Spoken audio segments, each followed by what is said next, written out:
חברת דלתא תמיד הייתה שם דבר בכלכלה הישראלית, המייסד דוב לאוטמן הביא אותה לגבהים ולשיאים, אבל היא סבלה במשך עשרות שנים מתנודתיות בתוצאות ומתלות בייצור המקומי, היקר יחסית לעולם.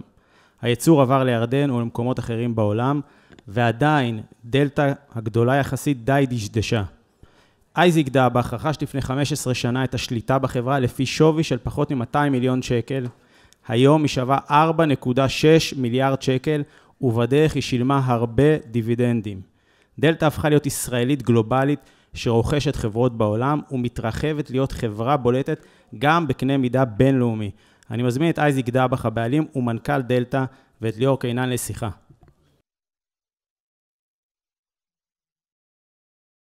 Hello, Mr. Debach. How are you? Shalom, shalom. First of all, thank you for inviting me here, and thank you for giving me this award. Where is Avishai? I don't see him. He's in the back. Oh, toda rabba. And I was telling Avishai that, I was not going to be here, but... They told me you were going to be on Zoom. Right, I was going to be, and I told him I was going to be in India because we were concluding a deal there in India, and Nissim Dweck, our PR advisor, told me, Isaac, you should come. So I'm here after 50. And you managed to close the deal in India. And in India there was it leaked. The story actually leaked in India because we didn't want to, have it leak, so we had to report it yesterday. But we've been working to get into the India market for almost 5 to 6 years. Mm-hmm. We looked at many companies to buy. The multiples in India are 20 times, 30 times EBITDA, nothing that I think we could afford at this time. And so we decided to do a joint venture with really the number one retailer in India. They're very aggressive, strong people.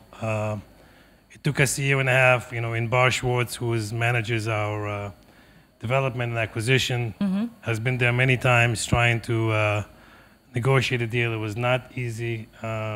We are negotiating an agreement where they want really our innovation. They want us to bring some of our products that they will sell through their stores. They have 3,500 stores. Wow. They are currently have the number one e-com site, digital site in India, called Agio, like Amazon. Mm-hmm. And we're very happy to really be in bed with them. We are going to launch some of our own brands in India. We're starting with Athena, which is our French brand. And we are going to open, God willing, next year, maybe 10 stores, בסגנון של Delta, like Delta here in Israel, but a little different.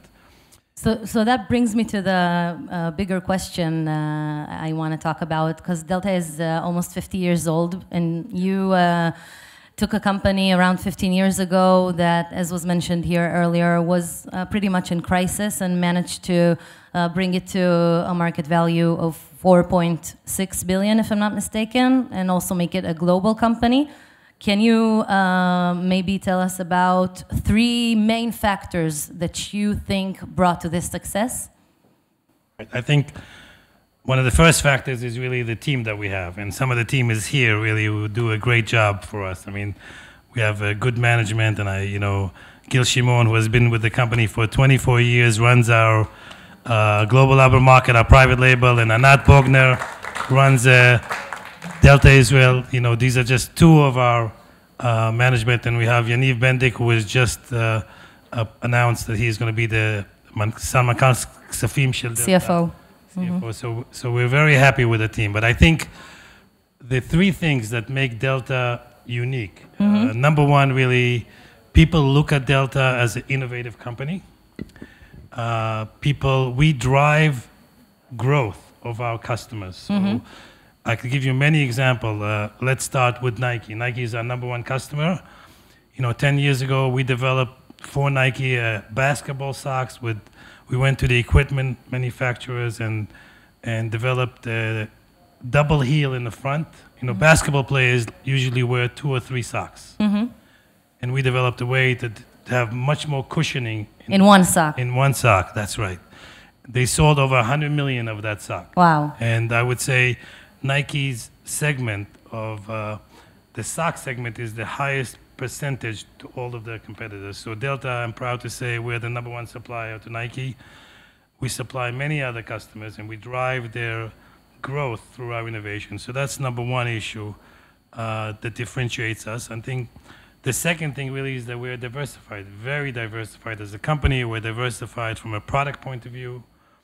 We're in the intimate and activewear area. We have, men's underwear. That's where we started for. We do ladies' intimate, and socks.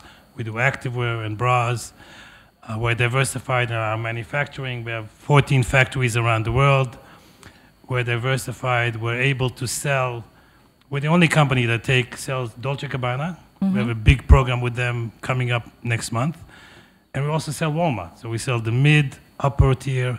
We're able to take, ideation from the top to the bottom, which is really amazing. So this huge company that you're describing here has started here in Israel, in Carmiel. It's an Israeli company that became global. Yes.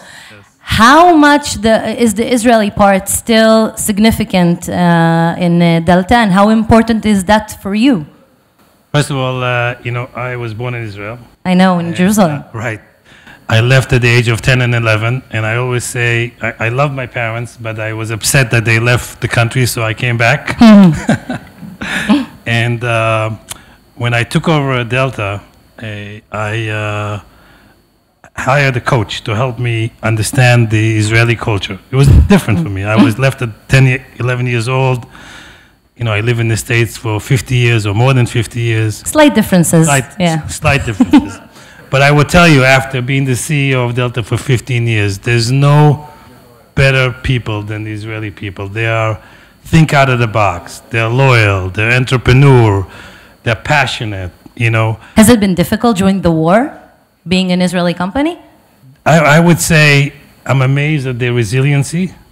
People ask me all the time, how is it in Israel? I said, it looks normal. I tried to get a reservation in a restaurant on Thursday. I cannot get a reservation. But from the one hand, it's normal. From the other hand, I don't understand how parents that have kids in Gaza or husbands in Gaza, difficult to sleep. And, on the other hand, I'm apolitical as a person, and especially as a CEO of Deltã. But I don't understand how we don't bring the Chatufim back immediately. I think we can all agree on that. Yeah. So, but you know what? I'm very proud of being a CEO of an Israeli company. I'm very proud when we get awards in America, and to say we're an Israeli company, it's more difficult these days. There's a little more anti-Semitism that we're seeing today, especially in the Gen Z that we've seen years past. We're still proud of being an Israeli company. I think it's still a startup nation, and that's what makes us successful. So, final question, because our time is running up. How do you see Deltã Galil in 10 years from now? If you can sum it up. Right. I hope I'll be on the beach looking out. But, our goal is going to be, our goal always has been to be a company that contributes into the world and brings light into the world. We're very transparent, and we want to make a change in the world. We want to bring new products, new categories. From a growth point of view, we look at growing at 10% on a CAGR on sales and 20% on the EBIT. So hopefully, we'll get to a $5 billion sales. We're today at $2 billion, and at least $600 to $700 million in profits, and be a really successful company and making all of us proud, still headquartered in Israel. Thank you very much, Mr. Aייזיק Debach. Thank you. Thank you very much.